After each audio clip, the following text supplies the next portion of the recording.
Hey everybody, Izzy Does It back with another video. Today's segment is going to be on what I learned. This past weekend, I decided to have some people come out and extend my cinder block wall on the side of my house, and I learned a few things while they were installing that.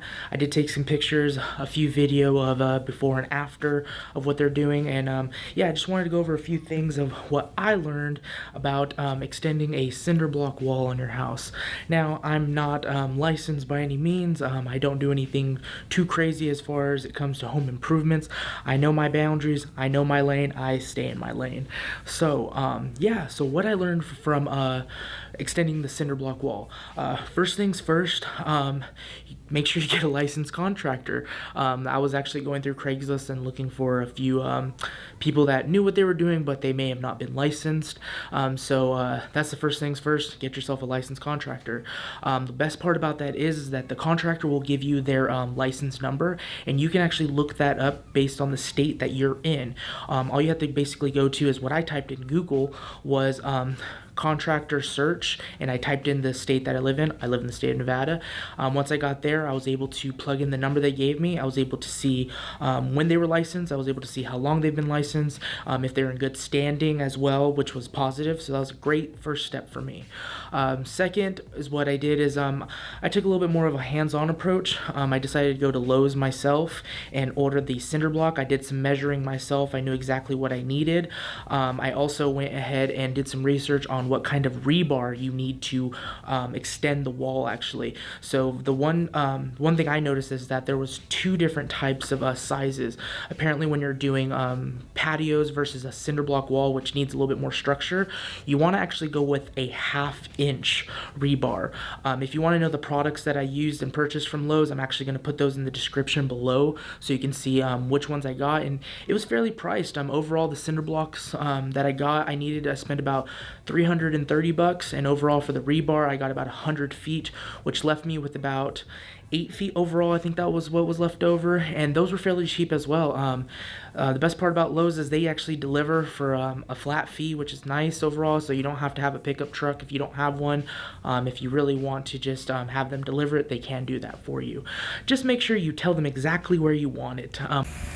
Well, today's Saturday, and I was gonna have these guys come and do the wall and do some cement, but it looks like Lowe's decided to be a little late and not deliver the rebar that we need, so they're gonna do that tomorrow. But yeah, I'm pretty excited because we're gonna extend this wall right over here about 20-25 feet over, so that we can bring the fence over more, and then that we can overall have a bigger backyard. So pretty excited. This is another good Lowe's job, you know, delivering the concrete when I told him I wanted it on the left side of the house. But so first of all, like I said, find yourself a contractor. Number two, if you want to take the hands-on approach like I did, go ahead and figure out exactly what supplies you need. Do some research though, because I did find out there are many different types of length and size of cinder blocks. The one I went with specifically was a 16-inch by 6-inch cinder block. It is a bit smaller, which is fine for what we used it for, but you can go bigger if you would prefer to do that. The next part is what I didn't want to handle, which was the cement side of things. That's where I hired the general contractor who subcontracted the work out actually to a masonry company who was here locally. I did get some video of that and some pictures of that as well as they were doing it and the finished product, so you can see exactly what they did. But overall, I'm very happy with it. This is probably one of the bigger home improvements that we've done this year overall. We did get our third car parking situated earlier this year. We did do some cement work, so I feel like I've been doing a lot of cement work. I've been watching what these guys do, and I'm just not comfortable enough to do it myself. So like I said, I stay in my lane. But yeah, a few of the things, like I said, I learned that you may want to look into if you're ever wanting to do any kind of cinder block extensions, or any extensions of that matter. The one thing I didn't point out is permits. I did not need to get a permit because I did not extend my wall past where my breaker box is, which allows access for anybody to be able to work on it, like if the city or anything needed to come do that. If I would have extended past that, I would have needed a permit.